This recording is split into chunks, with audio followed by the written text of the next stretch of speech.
அருட்பெருஞ்சோதி அருட்பெருஞ்சோதி தனிப்பெரும் கருணை அருட்பெருஞ்சோதி.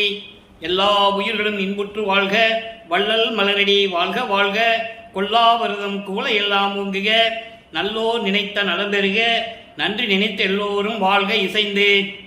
உலக மக்களே, அறிவார்ந்த அன்பர்களே, ஆண்மநேய ஒருமைப்பாடுடைய அன்பர்களே, வல்லப்பமான நமக்கு அருளிய திருவெட்பாவில் அருட்பெருஞ்சோதி ஆண்டவருடைய திருவிளையாடல்களை பார்த்து கொண்டிருக்கிறோம். நான் ஏற்கனவே கூறியது போல இந்த பிரபஞ்சம் தோன்றிய காலத்திலிருந்தே அருட்பெருஞ்சோதி ஆண்டவருடைய திருவிளையாடல்கள் எப்படியெல்லாம் நடந்து கொண்டிருந்தன, எப்படியெல்லாம் நடந்தது, அதனுடைய விளைவுகள் எல்லாம் எப்படி இருந்தது என்பதை திருவெட்பாவிலே நாம் ஒவ்வொரு பாடலின் மூலமாக பார்த்து கொண்டிருக்கிறோம். கலியுகத்தினுடைய கடைசி திருவிளையாடல் தனது மகனை, தனது செல்வ பிள்ளையை ஒரு தாயின் வழியாக இந்த பூலோகிக்கு வருவிக்க செய்து சுத்த சன்மார்க்கத்தை உலக மக்களிடம் சொல்ல வேண்டும் என்பதற்காகவும், இந்த சமயங்களும் மதங்களும் மார்க்கங்களும் காலகட்டம் முடிந்தவுடனே யுகங்களுடைய ஆயுள் காலம் முடிந்துவிட்டது. பிரம்மன், திருமால், ருத்திரன், மகேஸ்வரன், சதாசிவம் போன்ற பதத்தலைவர்களுடைய ஆயுள் காலம் முடிந்துவிட்டது.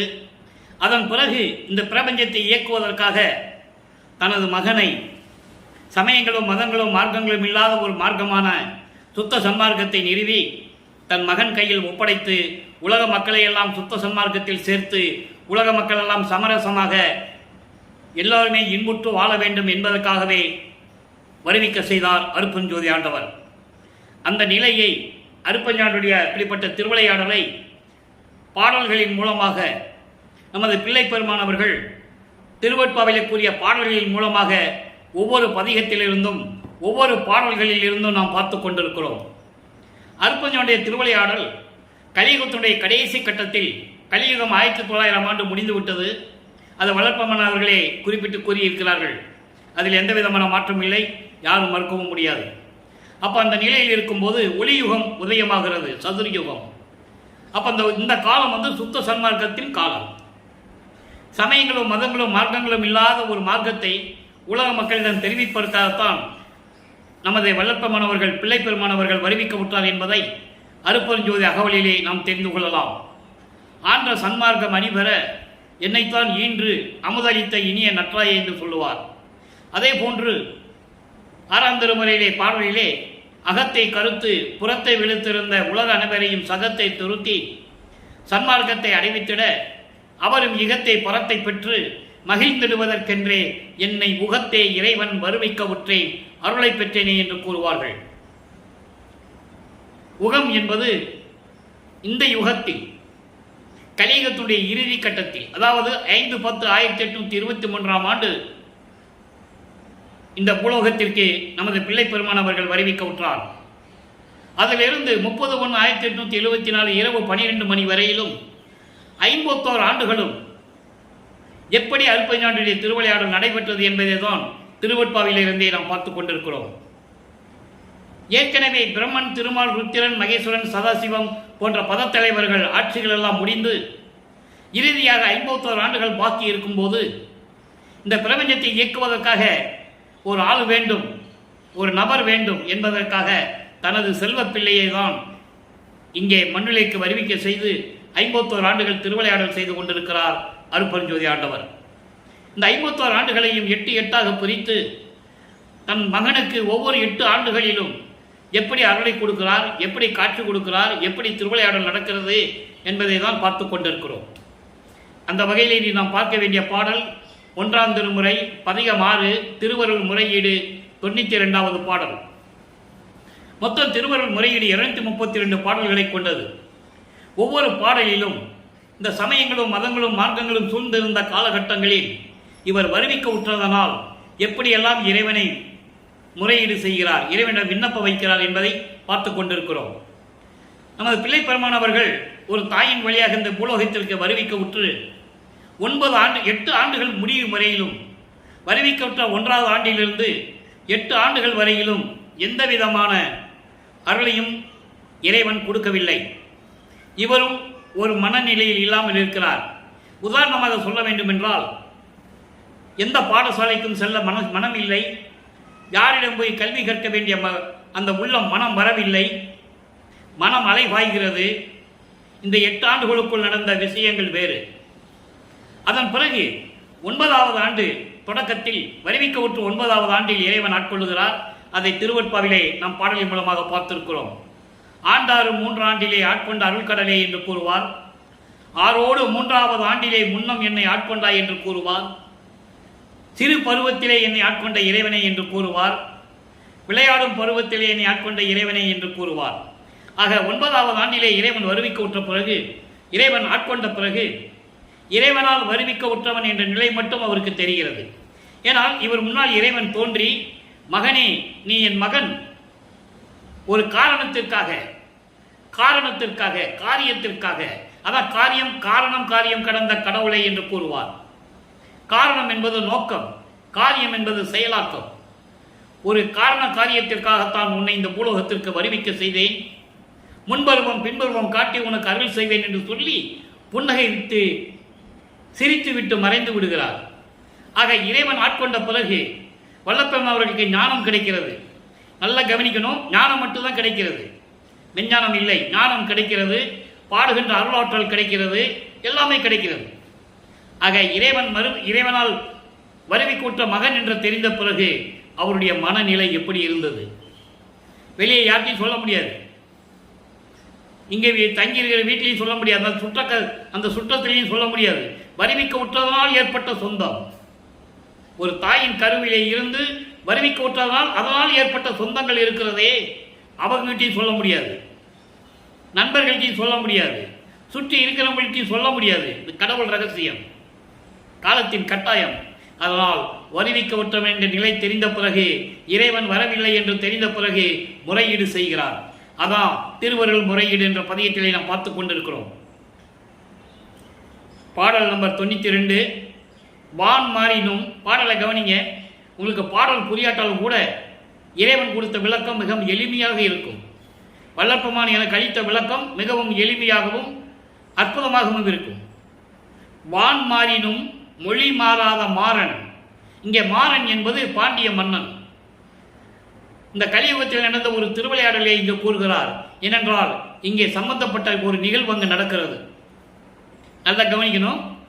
வான் மாறினும் மொழி மாறாத மாறன் மனம் கழிக்க கால் மாறி ஆடிய கற்பகமே. கால் மாறி ஆடிய கற்பகமே என்பது நீங்கள் புராணங்களிலும் கதைகளிலும் பார்த்துருப்பீங்க. சிவபெருமான் நடனம் ஆடுறது வலது காலை மூணி இடது காலால் ஆடியதை தான் நீங்கள் பார்த்துருப்பீங்க. நடராஜனை விட்டுருங்க, அவங்கெல்லாம் ஒரு குரூப்பு, அது சைவ சமயத்தை சேர்ந்த ஒரு குரூப்பு. இப்போ சிவபெருமான் எப்படி ஆடினது நீங்கள் பார்த்துருப்பீங்கன்னா சினிமாவில் பார்த்துருப்பீங்க, கதைகளில் படிச்சிருப்பீங்க, உருவங்களை பார்த்துருப்பீங்க, சிலைகளை பார்த்துருப்பீங்க. வலது கால மூணி இடது காலால் ஆடியதை தான் நீங்கள் பார்த்துருப்பீங்க. அந்த மாதிரி சிலைகளை தான் நீங்கள் பார்த்துருப்பீங்க. இங்கே மாறன் என்பது பாண்டிய மன்னன், அரிமர்த்தன பாண்டியன். வாதவூரான் வாழ்ந்த காலத்திலே அந்த மன்னர் பாண்டிய நாட்டை ஆண்ட மன்னன் அரிமர்த்தன பாண்டியன் கிட்ட தான் வாதவூரான், அதான் பின்னாளில் மாணிக்கவாசகர் என்று அழைக்கப்பட்டவர். அந்த வாதவூரான் நிதியமைச்சராக இருந்தவர். அந்த மன்னன் அவையிலே நீதியும் நேர்மையுமாக வழிநடத்தி கொண்டிருந்த அந்த மன்னனுக்காக இடது காலை ஊனி வலது காலால் நடனமாடி காட்டியவர் சிவபெருமான். அதைதான் பின்னாளிலே வல்லப்பெருமான் கூறுவார், ஆடுகின்ற சேவடிக்கே ஆளானேன் மாலாத யாக்கை பெற்றேன் என்று கூறுவார். ஆடுகின்ற சேவடி எது? இடது காலை ஊனி வலது காலால் நடனமாடி ஆடியது. அப்போ அதை தான் இங்கே சொல்றாரு, நின் கருணை என்மேல் தான் மாறினும் விட்டு நான் மாறேன், பெற்ற தாய்க்கு முளைப்பால் மாறினும். நல்ல கவனிக்க நண்பர்களே, ஒரு நிகழ்ச்சியை சொல்லுவதற்கு எவ்வளவு பெரிய ஒரு விளக்கம் தருகிறார் என்பதை நீங்கள் புரிந்து கொள்ள வேண்டும். ஒரு தாய்க்கு முளைப்பால் மாறினும் பிள்ளைப்பால் மாறுமோ அதில் பல் இடுமே. இது பாடல். இப்போ இந்த பாடலை விளக்கம் பாருங்க. வான் மழை பெய்ய மறந்தாலும் உலகமே மாறினாலும் சொன்ன சொல் தவறாத பாண்டிய மன்னன். வான் மழை பெய்ய மறுத்தாலும் மாறினாலும் பெய்யாவிட்டாலும் உலகமே மாறினாலும் தன் சொல் தவறாத நீதி தவறாத மன்னன் பாண்டிய மன்னன் அரிமர்த்தன பாண்டியன். மனம் மகிழ கால் மாறி ஆடிய இறைவனே, இடது காலை ஊனி வலது காலால் ஆடிய இறைவனே. நல்லா கவனிக்கணும். இப்படி நடனம் ஆடும்போது வல்லற்பெருமான் உடன் இருக்கிறார். அப்போ அவர் சொல்லுவார், ஏனாவான் எனினும் நான் அம்மை நின் அடியேன் என்று சொல்லுவார். இந்த நடனத்தை அவர் பார்த்தவர் அந்த யுகத்திலே. நல்லா புரிஞ்சுக்கணும் நீங்க. வல்லற்பெருமானுக்கு பிறவி இல்லை, இறப்பு பிறப்பு இல்லை. அவர் எப்பயுமே ஊழிது ஒரு ஊழி உழவாது உழப்பராது ஓங்கி வாடி என்று வைத்த நன்னிதின்னு சொல்லுவார். அகவல்ல சொல்லுவார், ஊழிது ஒரு ஊழி உழப்பராது ஓங்கி வாடி என்று எனக்கு வைத்த நன்னிதியே. அப்படி வர வாங்கியவர் ஏற்கனவே. நல்லா புரிஞ்சுக்கணும் நீங்க. ஒரு தாயின் வழியாக வருவிக்கு விட்டதனால், ஒரு மனித உடம்பு எடுத்ததனால் இந்த நிலைகள் எல்லாம் உருவாகிறது. நல்லா புரிஞ்சுக்கிட்டே வரணும் நீங்க. இன்னைக்கு அற்புதமான திருவிளையாடல் பதிவு. அப்போ அந்த பாண்டிய மன்னன் ஆடியதை நீதி தவறாத பாண்டிய மன்னன் வேண்டுகோளுக்கென கால்மாறேறிய இறைவன். அப்படிப்பட்ட இறைவன், நின் கருணை என்மேல் மாறினாலும் கூட, நீ எனக்கு கருணை கொடுக்கப்பட்டாலும் கூட, இரக்கமே காட்டாலும் கூட நான் மாற மாட்டேன், உன்னை விடமாட்டேன். எப்படி ஒரு தாய் குழந்தைக்கு பால் இல்லாட்டாலும் கூட, மார்பகத்திலே பால் சுரக்காட்டாலும் கூட, குழந்தை அழுதால் மார்பகத்தை குழந்தைக்கு பால் கொடுக்குமாறு செய்வாள். ஆனால் அந்த பால் வராது, குழந்தையோட பல்லு அதில் படும். தாய்க்கு வலித்தாலும் கூட குழந்தை மேல் பாசம் மாறாது. எவ்வளவு அற்புதமாக சொல்றாரு ஒரு பாசத்தை. இப்படிப்பட்ட ஒரு தாய், மார்பகத்திலே பால் இல்லை, பால் வற்றி போயிற்று, குழந்தை அழுகிறது, குழந்தைக்கு பால் கொடுக்கிறாள், பால் வரவில்லை, குழந்தையுடைய பல் அந்த மார்பகத்திலே படுகிறது, வலி ஏற்படுகிறது. அதையும் தாங்கிக் கொண்டால் அந்த தாய்க்கு தாங்கிக் கொண்டு குழந்தை மேல் பாசம் மாறுமா? பாசம் மாறாது. ஆனால் நீ என்னை வருவிக்க செய்துவிட்டு தெருவிலை விட்டு விட்டாய், எந்த விதமான அருளையும் கொடுக்க மறுக்கிறாய். இது நல்லதல்ல, உனது திருவருளுக்கு மரபல்ல, விரைவில் வந்து எனக்கு அருள்வாயாக என்று சொல்லி முறையீடு செய்கிறார். இந்த அரிமர்த்தம் பாண்டியன் மன்னன் தான் பாதபூரான் நிதியமைச்சராக இருந்தது. ஏன் இதை இந்த பாட்டில் சொல்றாருன்னா, இனி அடுத்த வரும் காலகட்டங்களில் நம்ம பாடலில் பார்க்கும்போது இன்னொரு நிகழ்ச்சியை சொல்லுவார். அதுக்காக முதலே சொல்றார். நல்லா புரிஞ்சுக்கணும் நீங்க. அப்போ அந்த பாண்டிய மன்னன் ஆடிய அந்த ஆடும் சேவடியை அதன் பிறகு பார்த்தது வல்லப்பெருமான் ஒருவர் தான் என்பதை திருவற்பாவிலே கண்ட உண்மை. ஆடுகின்ற சேவடிக்கே ஆளானேன் என்று சொல்லுவார். அதுக்கப்புறம் இப்போ திருவருள் முறையீடு முடிஞ்சிடுச்சு. இப்போ வல்லப்பெருமான் அவர்கள் வருவிக்க விட்டு 12 ஆண்டுகள் வரைக்கும் இந்த நிலை தான் நீடிக்குது. 13வது ஆண்டு அவருக்கு ஞானம் கிடைக்கிறது. ஞானம் கிடைத்த உடனே உள்ளம் மனம் வந்து திருவொற்றியூருக்கு போக சொல்லுது. போக சொல்றதுன்னு சொல்றதை விட அங்கே மனதை தூண்டி விடுகிறார் அருட்பெருஞ்சாண்டவர். தன் மகன் அங்கே போக வேண்டும், சமயங்களிலும் மதங்களிலும் மார்க்கங்களின் நெறிகளை பின்பற்றி கொண்டு இருக்க வேண்டும், திருநூல் பூச வேண்டும், உத்தராட்ச கொட்டையை போடணும், கடுக்காம் போட்டிருக்கணும், கூந்தலில் வந்து பூ முடிச்சிருக்கணும், இப்படியெல்லாம் ஒரு நிகழ்கள் நடக்கணும். அந்த காரணத்திற்காக அங்கே தூண்டி விடுகிறார், மனதை தூண்டி விடுகிறார். 13வது ஆண்டு தொடக்கத்திலே நமது பிள்ளை பெருமான் அவர்கள் திருவொற்றியூர் சொல்லுகிறார். அந்த பதியத்தெல்லாம் நம்ம பார்த்துட்டோம். நல்லா கவனிக்கணும் நீங்க. அந்த பதியத்தெல்லாம் நம்ம பார்த்துட்டோம். திருவொற்றியூரில் சொன்ன பதியத்தெல்லாம் பார்த்துட்டோம். அங்கே ஒன்றும் நடக்கலை. உடனே இவர் என்ன பண்ணுறாரு, இப்போ திருவொற்றியூரை விட்டுட்டு திருமுல்லை வாயிலுக்கு போகிறார். நல்லா கவனிக்கணும். இந்த காலகட்டத்தில் வல்லப்பெருமான் அவர்கள் 16 ஆண்டுகளுக்குள் இருந்து கொண்டிருக்கிறார். 2வது எட்டில் இருந்து கொண்டிருக்கிறார். வருவிக்க விட்டு 16 ஆண்டுகளுக்குள் இருந்து கொண்டிருக்கிறார். திருவொற்றியூருக்கு போறாரு, அங்கே எதுவுமே நடக்கல. ஒருவேளை திருமுல்லை வாயிலுக்கு போனால் ஏதாவது இறைவனை பார்த்து ஏதாவது அருளை வாங்க முடியுமான்னு சொல்லி திருமுல்லை வாயிலுக்கு போறார். இந்த காலகட்டங்களில் அவர் நடந்துதான் போகணும். அவர் எந்த விதமான சக்தியை வாங்கவில்லை இறைவனிடமிருந்து. அதன் பிறகுதான் ஏம சக்தியை வாங்கிட்டு பறந்து போறது, அண்டங்களுக்கு போறதெல்லாம் அதுக்கப்புறம் தான். இப்போ திருமுல்லை வாயிலுக்கு போறாரு. அங்கே பதிகம் உருவாகிறது. எப்படி? அருள் இயல் வினாவல். அருள் வேணும்னு கேட்கிறார். திருவொற்றியூரில் கேட்டு புரோஜனம் இல்லை. அதனால திருமுல்லை வாயிலுக்கு போறாரு. திருமுல்லை வாயிலில் போய் என்ன நடக்குது? 1வது பாடல். திருமுல்லை வாயிலில் 2 பதிகம் பாடல்கள் இருக்கு. இப்போ இன்னைக்கு பார்க்கிறது பதிகம் 12வது பதிகம், அருள் இயல் வினாவல் 1வது பாடல். தேன் என இனிக்கும் திருவருள் கடலே, தெல்லிய அமுதே, சிவமே, வான் என நிற்கும் தெய்வமே, முல்லை வாயில் வாழ் மாசிலாமணியே. திருமுல்லை வாயில் இருக்கிற இறைவன் சிவபெருமனுக்கு பேர் மாசிலாமணி. திருவொற்றியூரில் இருக்கிற பேருக்கு தியாகராஜர். தியாகராஜர். ஆக இப்படி ஒவ்வொரு இடத்துக்கும் ஒரு பேர் இருக்கு. நல்லா கவனிச்சுக்கிட்டே வரணும். இவர் ஏன் அப்படி சொல்றாருன்னா, ஏற்கனவே சமயங்கள், மதங்கள், வேதங்கள், ஆகமங்கள் எல்லாமே இறைவன் அப்படிதான் பல பேர்ல வச்சு அவங்க பேருக்கு மனசில் என்ன தோணுதோ பேர் வச்சுக்கிறது. மாசிலா மணியே ஊன் என நின்ற உணர்விலேன் எனினும் உன் திருக்கோயில் வந்து அடைந்தால் ஏன் என கேளாது இருந்தனை ஐயா, இது நின் திருவருளுக்கு இயல்போ கேட்கிறார். உன்னாலே வருவிக்க உற்று நான் இவ்வளவு துன்பங்கள் பட்டு கொண்டிருக்கிறேன். திருவொற்றியூருக்கு வந்தேன், பதிலே சொல்லலை நீ. இப்போ நான் இங்கே வந்திருக்கேன், உங்ககிட்ட வந்திருக்கேன் திருமுல்லை வாயிலுக்கு. நான் ஏன் வந்தேன்னு கூட ஒரு வார்த்தை கேட்க மாட்டேன்றியே. நான் அருள் கேட்கறது, உங்ககிட்ட அருள் வேண்டும் கேட்கறது, வரம் கேட்கறது அப்புறம். ஏன் வந்த மகனையும் கூட கேட்க மாட்டேன்றியே, வாயே திறக்க மாட்டேன்ற அப்படின்னு கேட்கிறார். இந்த பாட்டு விளக்கம் பாருங்க. தேன் என இனிக்கும் திருவருள் கடலே, தெல்லிய அமுதே, சிவமே, வான் என நிற்கும் தெய்வமே.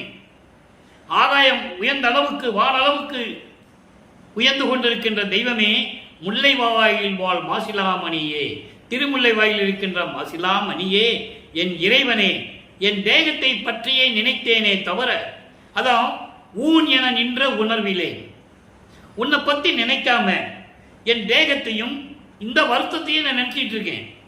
உன்னாலே வருவிக்க உற்ற எடுத்த இந்த மானிட பிறவி இருக்கே, மனித உடம்பு, இந்த தேகத்தை பற்றியே நினைத்தேனே தவிர, உன்னை நினைக்க என்றாலும் கூட, உன்னை நினைக்க நேரமில்லை என்றாலும் கூட, நினைக்கவில்லை என்றாலும் கூட, உன் திருக்கோயில் வந்து அடைந்து விட்டேன் அல்லவா.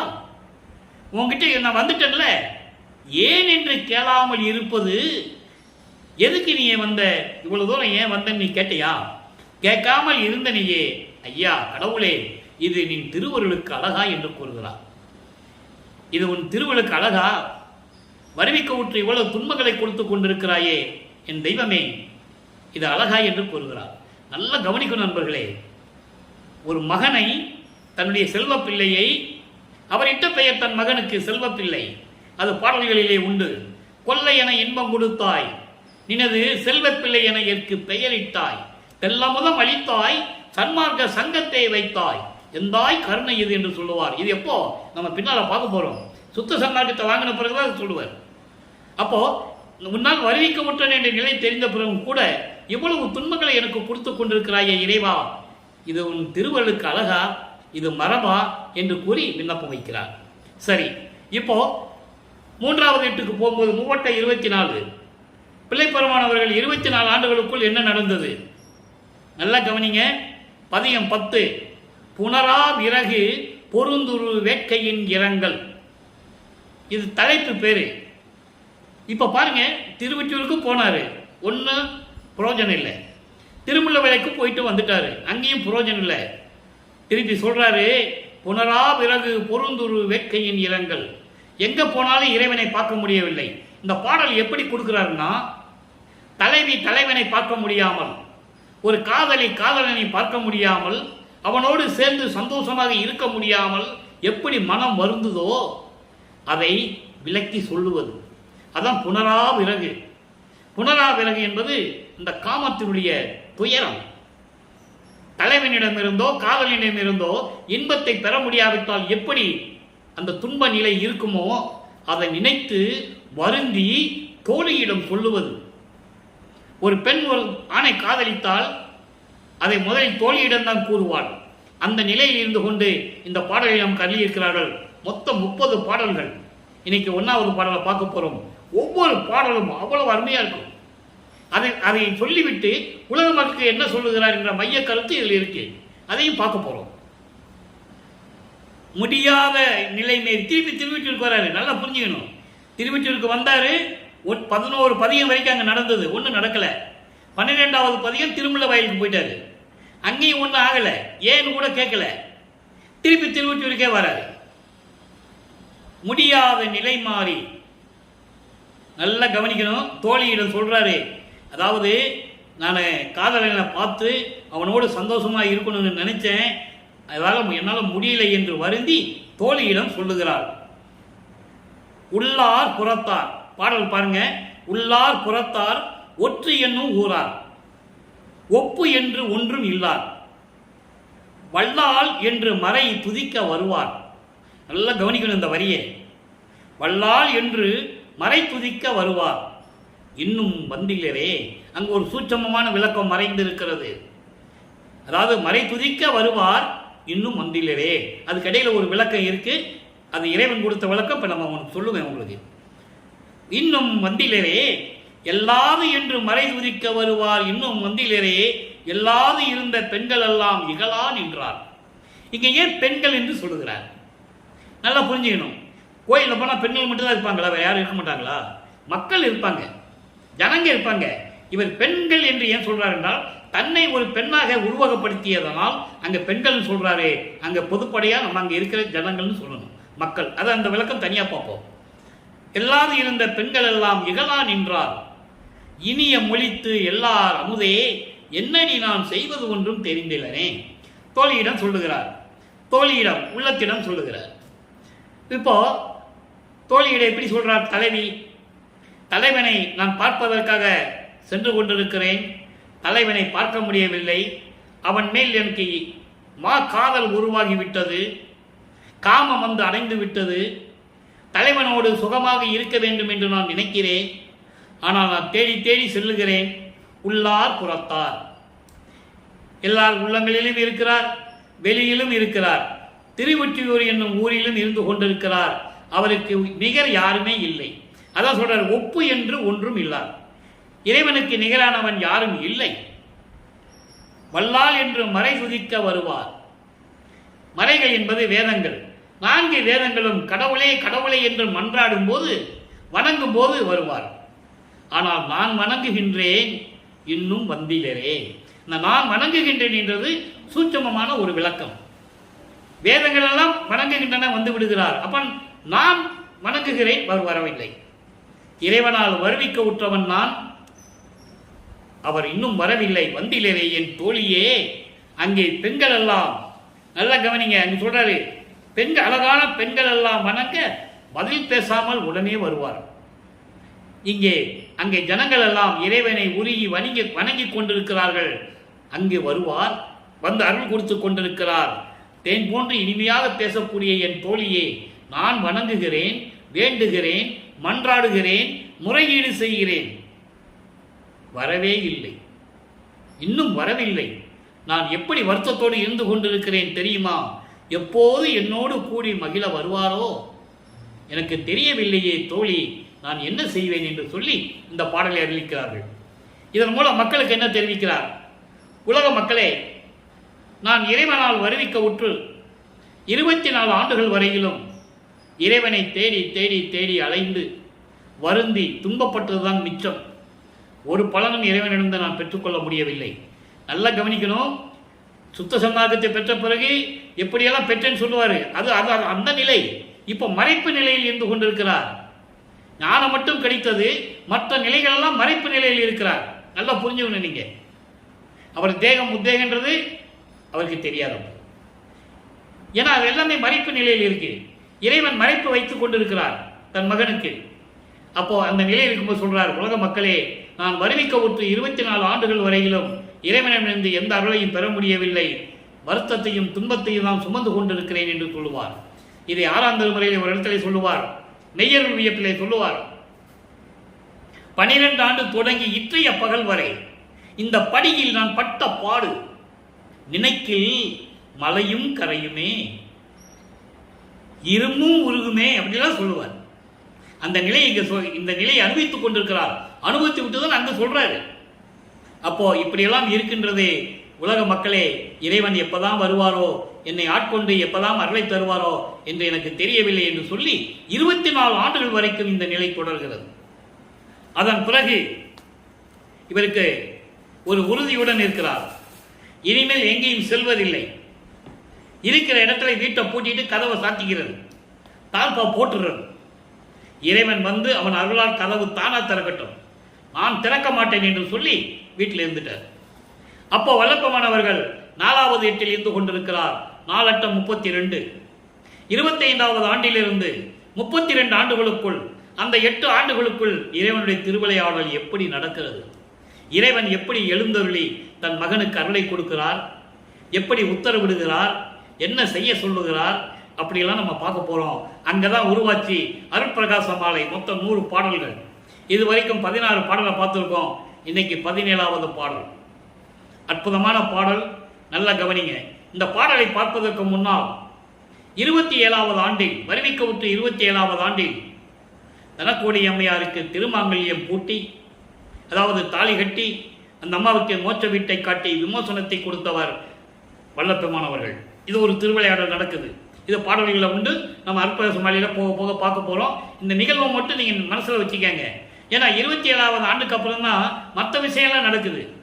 அப்போ அந்த நிகழ்ச்சியை முதல்ல சொல்லணும். அதனால தான் உங்களுக்கு சொல்கிறேன். இந்த விளக்கம் போக போக உங்களுக்கு பாட்டில் புரியும். எல்லாமே உண்மை, திருவருட்பாலிக்கிற உண்மை தான் நம்ம பேச முடியும். கற்பனை இல்லை, கதை இல்லை. அப்போ அந்த திருமணத்தின் போது பிரம்மன், திருமால், ருத்திரன் எல்லாம் அங்கே இருக்கிறாங்க. எங்கே இவர் தாலி கட்டும்போது, அந்த அம்மையாருக்கு தாலி கட்டும்போது எல்லாம் அங்கே உட்கார்ந்துருக்காங்க. மானிட பிறவிகளுக்கு தெரியாது, இவருக்கு தெரியுது. சொல்றாரு பாட்டில், என் தந்தையும் தாயும் வரவில்லை என்று சொல்லுவார். அப்போ அருட்பெருஞ்சோதி ஆண்டவரும் சிவகாமியில்லைன்னு பேர் சொல்ல மாட்டாரு. என் தந்தையும் தாயும் வரவில்லை, என் மனம் எப்படி புண்பட்டது தெரியுமா என்று சொல்லுவார். அங்கே ஏன் சொல்றாரு பிரம்மன் திருமாலாம் வந்திருக்காங்கன்னா இந்த பாட்டில் சொல்லுவார். நல்லா புரிஞ்சுக்கணும். நீங்க அதை சொன்னாவே இந்த பாட்டல் உங்களுக்கு புரியும். அங்கே இறைவனை பார்க்கறதுக்காக இவங்க வராங்க. பிரம்மன் திருமால் எப்படியும் மகன் கல்யாணத்துக்கு வருவார்ல, அவனை எப்படி பார்த்துடணும்னு சொல்லி அவங்க வந்து உட்கார்ந்துருக்காங்க. அவங்க வந்ததுனால இவங்க வரல. இதான் கான்செப்ட். அந்த இங்க சொல்ற இந்த பாட்டில் சொல்றேன். எப்படி ஹரி பிரம்மா ஆதியர் எல்லாம் அறிந்து அணுக ஒண்ணா. பிரம்மன், திருமால், ருத்திரன், மகேஸ்வரன், சதாசிவம் போன்றவர்களும் தேவர்களும் அறிய முடியாத, தெரிந்து கொள்ள முடியாத ஒப்பற்ற நிலையில் இருக்கின்ற இறைவன். ஹரி பிரம்மர் ஆதியர் எல்லாம் அறிந்து அணுக ஒண்ணா. இறைவனை பார்க்க முடியல, அடைய முடியல. பார்த்தா தானே அடையிறது இருக்கு.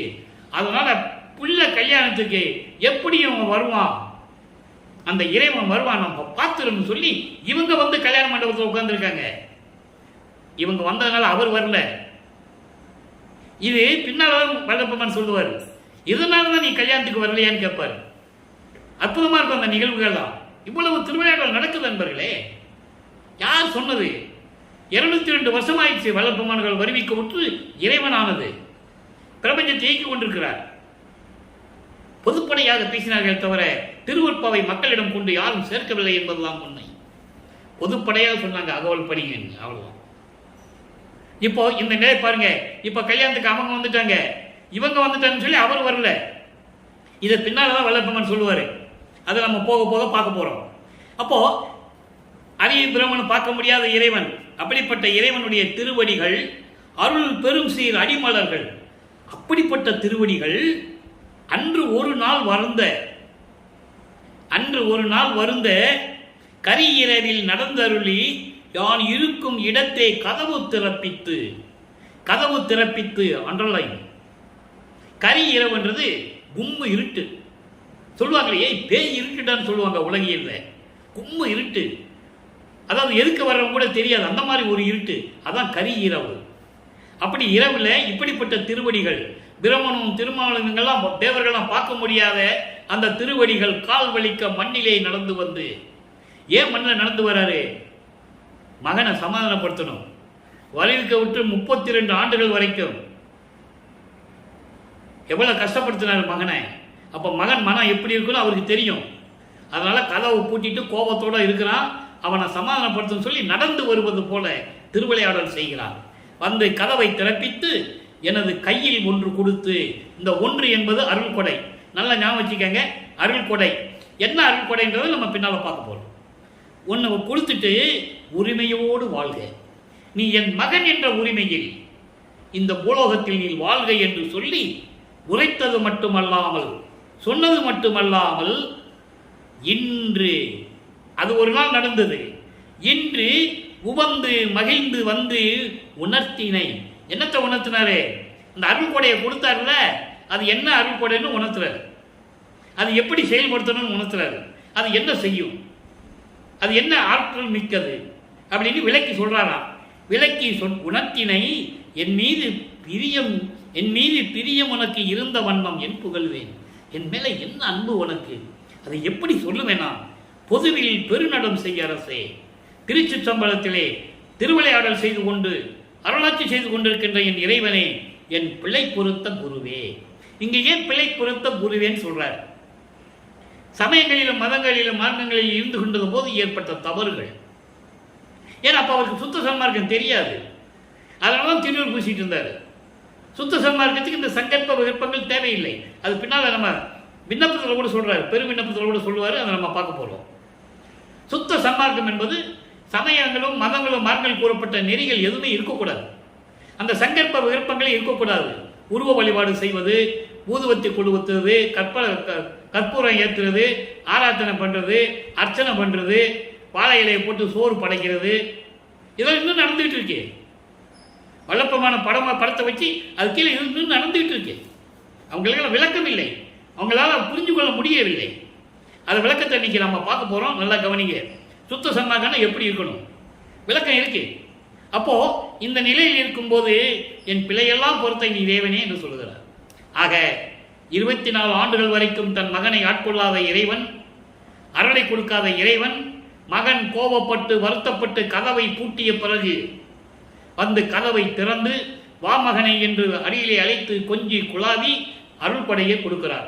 எப்படிப்பட்ட இறைவன்? பிரம்மனும் திருமாலும் போன்ற வானவர்களும் பார்க்க முடியாத திருவடிகள் கால் வலிக்க நடந்து வந்து தன் மகனுக்கு முன் எழுந்தருளி அருளை கொடுக்கிறார் என்பதை, அந்த உண்மையை, அந்த திருவிளையாடலின் செயலை உலக மக்களுக்கு தெரிவிக்கிறார் அருட்பிரகாச மாலை என்ற பாடலின் மூலம். அப்ப நீங்க நல்லா புரிஞ்சுக்கணும், கல்யாணத்துக்கு இவர் ஏன் போகலன்றது, அந்த விஷயங்கள் எல்லாம் பின்னால் வருது, நம்ம பார்க்க போறோம். இப்போ அருளை வாங்கிட்டாரு. வல்லப்பெருமான் அவர்கள் வருவிக்க விட்டு 32 ஆண்டுகள் ஆகிவிட்டது. தனக்கோடி அம்மையாருக்கு தாலி கட்டியாச்சு. அந்த பாசத்தை நீக்கணும், அந்த பற்றுகளை நீக்கணும், அந்த ஒரு செயலை நிறைவடை செய்யணும். அதனால்தான் அந்த நிகழ்வு நடந்தது. அதுக்கப்புறம் சமயங்களையும் மதங்களையும் மார்க்கங்களையும் விட்டுவிட்டார். சுத்த சன்மார்க்கத்தை வாங்கணும். சரியை கிரிய யோகம் 12 நிலைகளை கடந்து விட்டார். அது சமயங்களையும் மதங்களையும் மார்க்கங்களையும் சந்த 12 நிலைகளையும் கடந்து விட்டார். இப்போ ஏம சித்தியை வாங்கியாச்சு. நம்ம ஏற்கனவே அதை பார்த்துட்டோம். 4ஆம் திருமுறையில் பிரசாத மாலை பாடல 10 பாடலில் வரும்போது ஒவ்வொரு பாட்டிலையும் என்ன பூ மனம் கொடுத்தார், அருள்மணப்பூ, செல்லும்பூ, இப்படியெல்லாம் நிறைய சொல்லுவார். அங்கே தான் சொல்லுவார், இனிமேல் நீ உனக்கு திருநூறு தேவையில்லைன்னு சொல்லுவார். அதெல்லாம் நம்ம பார்த்துட்டோம். நீங்கள் பார்க்காதவங்க நம்ம யூடியூப் செக் பண்ணால் அந்த பதியத்தை நீங்கள் பார்க்கலாம். ஏன்னா அப்படியெல்லாம் நிலைகள் உருவாகி விட்டது. இப்போ சுத்த சன்மார்க்கத்தை வாங்கணும். சுத்த சன்மார்க்கத்தை வாங்கிறதுக்காக திருச்சிற்றம்பலம் போயிட்டு இருக்கிறார். இங்கே என்ன சொல்லுவாங்கன்னா, அவர் எங்கேயோ போயிட்டாரு, மனைவிக்கு தாலி கட்டி விட்டுட்டு வெள்ளை உடை அணிச்சிட்டு எங்கேயோ போயிட்டாரு, எங்கே போனாருன்னு தெரியாது, அப்படியே சென்னையிலேருந்து நடந்தே போனார், இப்படிலாம் சொல்லுவாங்க. அதெல்லாம் உலகியல் செய்தி. உண்மையான செய்தி நம்ம பாடலாம் பார்க்க போகிறோம். அவர் எங்கே போனார், எதுக்காக போனார், எப்படி திரும்பி பூலோகத்துக்கு வர்றாரு, ஏன் அருப்பஞ்சாண்ட திரும்பி பூலோகத்துக்கு வந்து அருளை கொடுக்கல, அப்படிலாம் இன்றைக்கி நம்ம பார்க்க போகிறோம். நல்லா கவனித்து பார்த்துட்டு வாங்க. பதிகம் 31 திருவருட்பேறு 7வது பாடல். இது வரைக்கும் 6 பாடலை பார்த்துருக்கோம். மொத்தம் 10 பாடல் அந்த பதிகத்திலே. 7வது பாடல் பாருங்க. எது தருணம் அது அறியேன், எது தருணம் அது அறியேன், எனினும் எம்மானே எல்லாம் செய் வல்லவனே என் தனி நாயகனே. இது தருணம் தவறும் எனில் என் உயிர் போய்விடும், இவ்வெளியேன் மேல் கருணை புரிந்து எழுந்து அருளல் வேண்டும். இங்கே ஒரு கொடையை கொடுத்துட்டு அருள் கொடையை கொடுத்துட்டு போயிட்டாரு. என்ன விளக்கம்னு சொல்லலை, திருப்பி வந்து விளக்கம் சொன்னார். அதுக்கப்புறம் வரல. அதுக்கப்புறம் என்ன நடந்ததுன்னா பார்க்க போகிறோம். கருணை புரிந்து எழுந்து அருளல் வேண்டும். மது தருண வாரிசும் மலர்ந்தது, உதயம் வாய்த்தது, சிற்றபை விளக்கம் வயங்குகின்றது, சிற்றபை விளக்கம் வயங்குகின்றது. உலகில் விது தருணாமுது அளித்து என் எண்ணமெல்லாம் முடிக்கும் வேலை இது காலை என்ன விளம்பமும் வேண்டுவதோ. ஒரு அருள்கொடையை கொடுத்துட்டு போயிட்டேன், விளக்கத்தை சொல்லிட்டு போயிட்டேன். என்ன விளக்கம், எது தருணம், நீ எப்போ வருவேன்னு எனக்கு தெரியல, பூலோகத்தில் இருக்குன்னு சொல்லிட்டு போயிட்டேன், நான் இங்கே இருக்கிறேன். எனினும் எம்மானே எல்லாம் செய்ய வல்லவனே என் தனி நாயகனே அருப்பெருஞ்சோதி ஆண்டவனே ஒப்பற்ற இறைவனே, இது இந்த தருணம் தவறவிட்டால் என் உயிர் போய்விடும். இனிமேல் என்னால் தாமதிக்க முடியாது. ஏன்னா இந்த காலகட்டங்களில் அவர் அப்படிதான் சொல்லணும். அப்பனும் பிள்ளைக்கும் தந்தைக்கும் மகனுக்கும் உரையாடல் அப்படி நடக்குதுங்க. இவரால் பொறுத்துக்க முடியல, கோபம் வருது. இது தருணம் எனில், இது இந்த தருணம் தவறவிட்டால் நீ வராவிட்டால் தவறும் எனில் என் உயிர் போய்விடும். இவ்வெளியேன் மேல் கருணை புரிந்து எழுந்து அருளல் வேண்டும். சீக்கிரம் வான்னு கூப்பிடுறாரு. சீக்கிரம் வந்து என் அருளை கொடுன்னு கூப்பிடுறாரு. அதாவது தேன் நிறைந்த செந்தாமரை மலர போல என் இதயம் மலர்ந்தது, என் இதயம் மலர்ந்தது, உதயம் வாய்த்தது, மெஞ்ஞானம் கிடைத்தது என்று சொல்லுகிறார். உதயம் வாய்த்தது என்பது உன் அருள் ஒளியால் மெஞ்ஞானம் எனக்கு கிடைத்து விட்டது. அதெல்லாம் கொடுத்துட்டேன், மெஞ்ஞானம் கொடுத்துட்டேன், என் இதயம் மகிழ்வோடு இருக்கிறது. அதெல்லாம் ஒரு பக்கம் இருக்கட்டும். சிற்றவையும் பயங்குகின்றது, சிற்றவையுடைய விளக்கமும் எனக்கு தெரிந்து விட்டது. அது சிற்றவை விளக்கம் என்ற ஒரு பதியமே நான் பாடல் விளக்கம் கொடுத்துருக்கேன், நீங்க பார்க்கலாம், அற்புதமா இருக்கும். 10 பாடல்கள். சிற்றவையினுடைய விளக்கமும் எனக்கு விளங்கிவிட்டது. இந்த உலகில், இந்த பூலோகில் எனக்கு எல்லாமே நீ கொடுத்து விட்டாய். உண்மைதான், இன்னும் பாக்கி இருக்கிறதே. எப்படி? விது தருண அமுதம் அளித்து, மதிமண்டலத்து அமுதம் அளித்து என் எண்ணமெல்லாம் முடிக்கும் வேலை இதுதான். மதிமண்டலத்து அமுதம் வாயார உண்டே, பதிமண்டலத்து சொன்ன நிதியை நவநயமாக்கும் நடராஜனே, சிவனே கதவை திற என்று சொல்லுவார். இங்க நடராஜன் சொல்லுவது அருப்பெருஞ்சோதி. ஏற்கனவே நான் விளக்கம் கொடுத்து விட்டேன். நடராஜன் என்பது அருப்பெருஞ்சோதி. அதுக்கான விளக்கம் நான் பதிவிலே கொடுத்திருக்கிறேன். அப்போ இந்த நிலையில் இருக்கும்போது மதிமண்டலத்து அமுதம் எனக்கு சுரக்க வேண்டுமே. நான் பசிக்கும் போதெல்லாம் உள்நாக்கு வழியாக இந்த மதிமண்டல அமுதம் எனக்கு சுரக்க வேண்டுமே, அதெல்லாம் கொடுக்கணுமே. அது பாக்கி இருக்கிறதே, அதுக்கு இதுதானே சரியான நேரம். இது காலை, இது காலை என்று சொல்லுகிறார். இதுதான் சரியான நேரம். இப்போது இதுதான் சரியான என்று நேரம் சொல்றதுக்கு உன்னை வேண்டணுமா? விளம்பமும் வேண்டுவனே, வேண்டுவதோ இதெல்லாம் சொல்லிக்கிட்டே இருக்கணுமா நானே அப்படின்னு சொல்ற. நான் நினைச்சதான் நீ கொடுக்கணுமே. கொடுத்ததை அருப்பெருஞ்சோதி அகவலியிலே சொல்லுவார். எப்படி எண்ணியது என் மனம், என் கருத்து இங்கு எனக்கு, அப்படி அருளிய அருப்பெருஞ்சோதி. எப்படி விளைந்தன என் மனம் இங்கு எனக்கு, அப்படி அருளிய அருப்பெருஞ்சோதி. இங்கு என்பது இந்த பூலோகத்தில் உன்னாலே வருவிக்க உற்று இத்தனை ஆண்டுகள் கழித்து எனக்கு அருளை கொடுத்து எல்லாம் கொடுத்தாய். இன்னும் பாக்கி இருக்கிறதே, சீக்கிரம் வந்து எனக்கு அருள வேண்டும் என்று சொல்லி இந்த பாடலை நமக்கு அருளி இருக்கிறார்கள். இப்ப பாருங்க, அடுத்து 33வது பதிகம் திருமண் விண்ணப்பம். சொல்றாரு வரல, பூலோகத்திலிருந்து சொல்றாரு வரல. இப்ப விண்ணப்பம் வைக்கிறார். நீ வாட்டுக்கு ஒன்று குடிச்சிட்டு போயிட்ட, அது விளக்கத்தையும் சொல்லிட்ட. என்ன விளக்கன்றதை இப்ப நம்ம பார்க்க போறோம். திருமண் விண்ணப்பம் 7வது பாடல். விளங்கும் பொன்னணி பொது நடம் புரிகின்ற விரைமலர் திருத்தாலை உளங்கொள் அன்பர்தம் உள்ளங்கொள்ளும் இறைவா. சிவஞான வழியிலே இருந்து கொண்டு, திருச்சிற்றம்பலத்திலே இருந்து கொண்டு தங்கம் போல மின்னிக் கொண்டிருக்கின்ற, திருச்சிற்றம்பலத்திலே அருள் நடனம் செய்து கொண்டிருக்கின்ற என் இறைவனை, உன்னை உள்ளத்தில் நினைத்துக் கொண்டிருக்கின்ற சுத்த சன்மார்க்கத்தை சேர்ந்த சாதுக்களின் உள்ளத்தில் ஒளிந்து கொண்டிருக்கின்ற இறைவனே. ஏன் அப்படி சொல்றாரு? சுத்த சன்மார்க்க சாதுக்கள் தான் கொலையும் புலையும் தவிர்த்து நிற்கின்றவன். சாதுக்களால் தான் செய்ய முடியும். சுத்த சன்மார்க்கத்தை பின்பற்றுகின்றவர்கள் கொலையும் புலையும் தவிர்த்திருக்க வேண்டும். உருவ வழிபாட்டை முற்றிலுமே அகற்றி இருக்க வேண்டும். எந்த உருவத்தையும் வழிபடக்கூடாது. அதில் சொல்லப்பட்ட சங்கற்ப விகற்பங்கள் எதுவுமே செய்யக்கூடாது. அதை தான் இங்க சொல்றாரு. அவங்க உள்ளத்துல தான் அருப்பெருஞ்சோதி இருப்பார். இறைவா, நீ ஒப்பில்லாத பெருந்தன்மை, உன்னுடைய பெருந்தன்மை களம் கொள் நாயினேன் விண்ணப்பம் திருசெய்தி கலந்து அருள் செய்ய வேண்டும். மறுபடியும் கலக்கங்களையே வைத்துக் கொண்டிருக்கின்ற இந்த மனம் கொண்ட நான் சொல்லுவதை உன் செவியில் கேட்டு எனக்கு அருள் செய்ய வேண்டும். புலங்கும் இவ்வுடல், நல்லா கவனிக்கும் நண்பர்களே, புலங்கும் இவ்வுடல் உன்னாலே வருவிக்க உற்று மானிட பிறவி எடுத்தேன் என்று சொல்லுகிறார்கள். இங்கே என்னை உலகத்திலே மானிட பிறவி எடுத்தவன் என்று சொல்லுகிறார்கள். என்னை நம்புவதில்லை. அப்படிப்பட்ட இந்த உன்னால் வருவிக்கப்பட்ட இந்த உடம்பை இந்த பூலோகத்திலேயே, இம்மையே என்பது இந்த பூலோகத்திலேயே எல்லாரும் அறியும்படி, விண்ணுலகமும் மண்ணுலகமும் அறியும்படி அழிவுறா தொல் உடல் உருமாறே. ஏன் தொல் உடல் சொன்னாரே? அழிவுறாத உடம்புன்னு சொல்லலாம்ல. ஏன் தொல் உடல்? சென்ற யுகங்களில் நான் எப்படி இருந்தேன், அந்த பழமையானது. தொல் என்பது பழமையானது. பழமையானது ஏற்கனவே நான் சென்ற யுகங்களிலே எப்படி இருந்தேன் அந்த உடம்பு எனக்கு நீ கொடுக்கணும். நீ தனியாலாம் கொடுக்கக்கூடாது, எல்லாரும் அறியும்படி கொடுக்க வேண்டும். எப்படி சொல்றாரு பாருங்க, தொல் உடல். அதை சொல்லுவார் ஒரு பாடல்ல சொல்லுவாரு, ஊழி தோறி ஊழி உளவினும் அழியா உடம்பை அளித்தனன். இதை விட என்னங்க உதாரணம் சொல்ல முடியும்? இதை விட என்ன உண்மையை சொல்ல முடியும்? ஊழி தோறும் ஊழி உயிர்தழைத்து ஓங்கினன், ஏழு உலக அமைத்து விட்டு ஏறினேன், அதற்கு ஊழி தோறும் ஊழி உயிர்தழைத்து ஓங்கினன். ஏழு உலக அமைத்து என்பது பிறப்பு இறப்ப சொல்ற, அது அகவல்ல சொல்லுவாரு. ஊர்வன பரப்பன உருவன நடப்பன. ஊர்வன ஊர்ந்து சொல்லக்கூடிய உயிரினங்கள், பரப்பன பறந்து சொல்லக்கூடிய உயிரினங்கள், உருவன என்பது தாவரங்கள், நடப்பன நடந்து சொல்லக்கூடிய உயிரினங்கள். இந்த நாளும் போக மனிதர்கள், தேவர்கள், அசுரர்கள், இந்த 3 சேர்த்துக்கிறார். இந்த 7 வகையான பிறப்பு இறப்பிலிருந்து என்னை நீக்குவாய். நான் அதுக்கு என்ன பண்ணியிருந்தேன்? ஒவ்வொரு யுகத்திலையும் நான் இருந்தேன், நான் அழிவதில்லை என்று சொல்லுகிறார். அதை தான் இங்க சொல்றார். அப்படிப்பட்ட உடல் எனக்கு கொடுக்கணும், தொல் உடல் உருமாறே.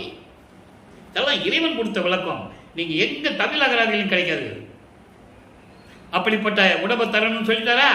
இப்ப அந்த ஒரு கொடையை கொடுத்தாரு சொன்னோம்ல, என்ன கொடைன்னு தெரிஞ்சு போச்சா? இப்போ அந்த இறைவன் வரார். இவ்வளவு மகன் விண்ணப்பம் வச்ச பிறகு இறைவன் வராமல் இருப்பாரா? அருப்பஞ்சாண்டர் வருகிறார். இறை எளிமையை வியத்தல் 7வது பாடல். நல்லா கவனிக்கணும், இங்கதான் எல்லாமே சொல்லுவார். கண்ணுடையீர் பெரும் கருணை கடல் உடையீர், எனது கணக்கறிந்தீர். நல்லா கவனிக்கணும், எனது கணக்கறிந்தீர் வழக்கறிந்தீர், கழித்து வந்து அன்று உரைத்தீர்.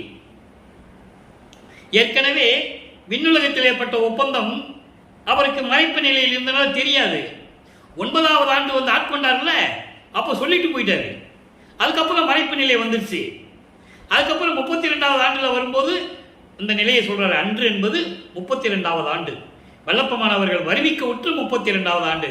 வல்லப்பமானுக்கு வயது இல்லை, வருவிக்க உற்ற 32வது ஆண்டில் சொல்றாரு. எப்படி சொன்னாரா? அவங்க அப்பா கண்ணுடைய பிரபஞ்சம் முழுவதும் தன் கண்களை பார்த்து கொண்டு, பிரபஞ்சம் முழுவதும் கண்களை தன் கண்ணால் பார்த்து கொண்டு ஆட்சி செய்து கொண்டிருக்கின்ற இறைவனே, பெரும் கருணையின் கடல் உடையீர், கருணை கடல் உடையவீர், எனது கணக்கறிந்தீர். எனக்கு கணக்கு, நான் என்ன கணக்கு, என் கணக்கு என்னன்னு உனக்கு தெரியும். நான் எப்படி உங்ககிட்ட செல்வ பிள்ளையா இருந்தேன், எதுக்காக இந்த ஒரு தாயின் வழியாக வருவிக்க செஞ்ச, என்ன தேகம் எனக்கு கொடுத்துருக்க, என் தேகம் எப்படிப்பட்டது, எனது நிலை எப்படிப்பட்டது, எல்லாம் உனக்கு தெரியும். அதான் கணக்கறிந்தீர். வழக்கறிந்தீர், அதை எப்படி செயல்படுத்தணும், எந்தெந்த நிலைகளில் நான் இருக்கணும், அதுவும் உனக்கு தெரியும். அதான் வழக்கறிந்தீர். என்னென்ன வழக்கை எப்படி முடிக்கணும், எப்பப்போ இதை செய்யணும், அந்த செயல்பாடுகள் எப்படி இருக்கணும், அப்படின்லாம் உனக்கு தெரியும். இதெல்லாம் கழித்து வந்து அன்று உரைத்தீர். அன்று ஒரு நாள் எனக்கு மகிழ்வோடு எல்லாமே சொல்லிட்டேன். அதெல்லாம் ஒரு பக்கம் இருக்கட்டும். என்னுடையார் எழுத்துடையார் எல்லோரும் போற்ற என் இதயம் மலர் மிசை நின்று எழுந்தருளே. என்னுடையார் தேவர்கள், வானவர்கள், நவநிலை தலைவர்கள் சொல்லுவார். கீழ் மேல் நவநிலை தலைவர்கள்.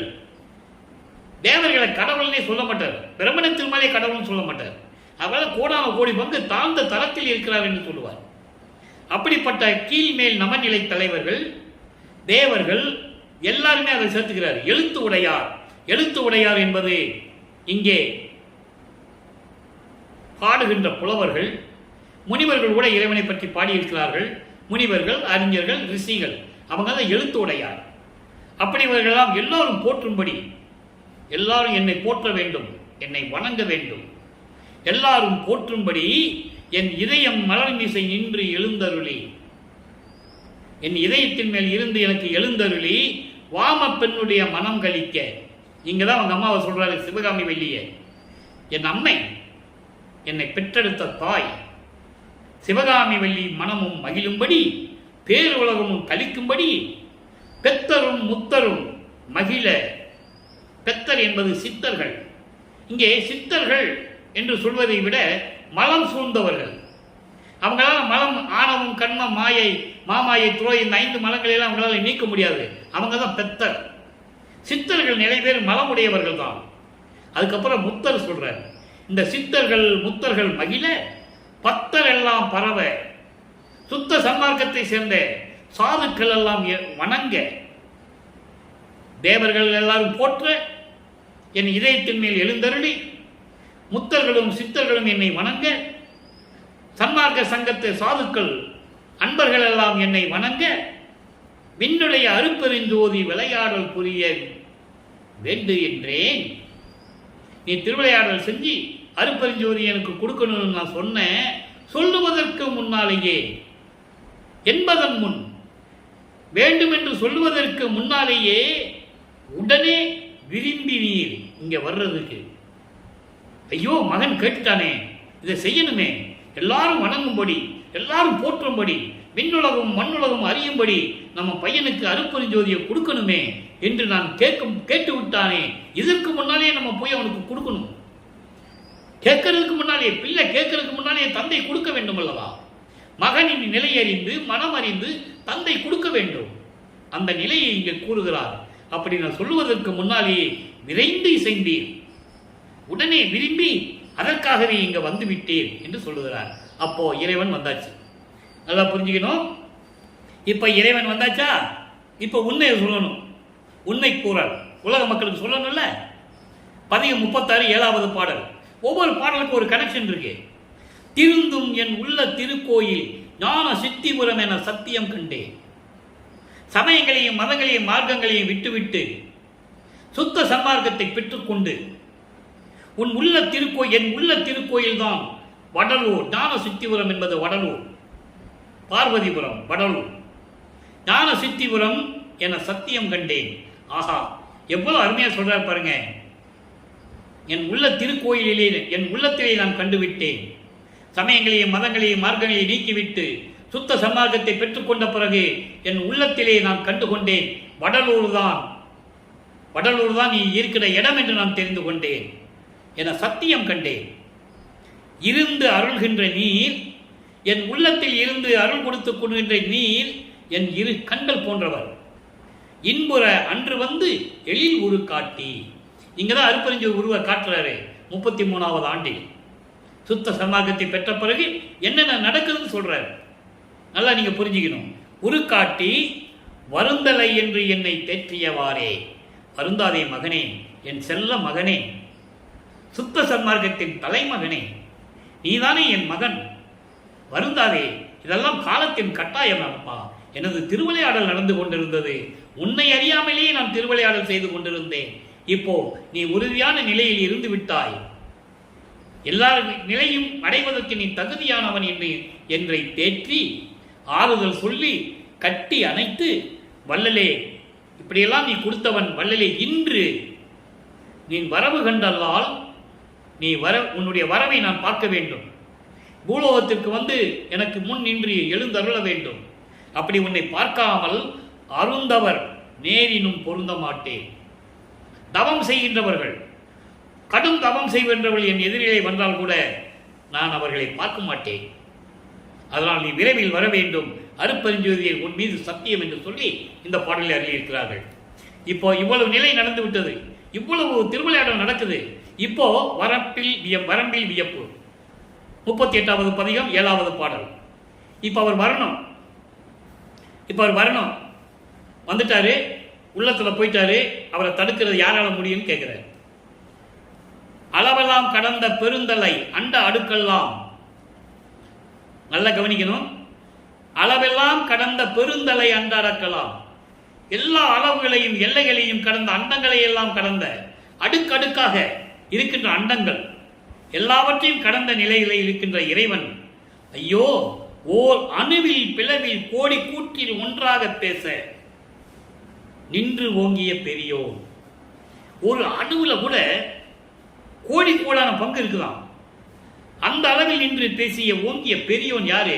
பெரியோன், பெரியவர்களுக்கெல்லாம் பெரியவன், தேவர்களுக்கெல்லாம் தேவன், கடவுள்களுக்கெல்லாம் கடவுள். அருப்பெருஞ்சோதியை சொல்றாரு, பெரியோன் சொல்றாரு. எல்லா அடுக்கடுக்காக அண்டங்கள் எல்லாம் தாண்டி ஒரு அணுல கோடி கோடியான கூற்றுகள் இருக்கிறது, பிரிவு. அதிலெல்லாம் விளங்கி கொண்டிருக்கின்ற அந்த அணுவில் கூட விளங்கி கொண்டிருக்கின்ற ஒரு தலைவன் ஒரு பெரியவன் அருட்பெருஞ்சோதி களவு எல்லாம் தவிர்த்து எனது குற்றங்களை எல்லாம் நீக்கி மறைப்புகளை எல்லாம் நீக்கி, இன்னும் மறைப்பு நிலை இருந்தது அவருக்கு.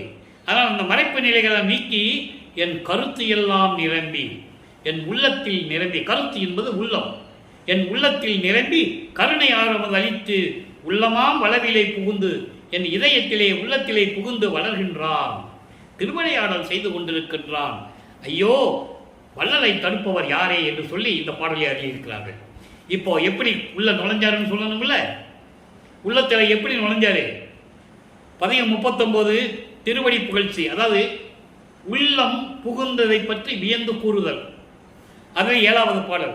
மனமுளதாய் ஒளியினதாய் மந்திர ஆதாரமாய் வல்லதுவாய் நல்லதுவாய் மதம் கடந்த வரைப்பாய். அதாவது அருள் மனத்தோடு இருக்கின்ற இறைவன், அருட்பெருஞ்சோதியாக இருக்கின்ற இறைவன், மன ஒருமையோடு ஆன்ம நேய உணர்ச்சியோடு இருக்கின்ற இறைவன், வல்லவனாக இருக்கின்றவன், வளமாக இருக்கின்றவன், நல்லவனாக இருக்கின்றவன், காமம் குரோதம் லோபம் மதம் ஆச்சரியம் என்ற 6 பிண்ட துரிசிகளை கடந்தவன். அப்படிப்பட்ட இறைவன் மனமுளதாய் வளமுளதாய் வயங்கும் ஒரு வெளியில், எந்த வெளி?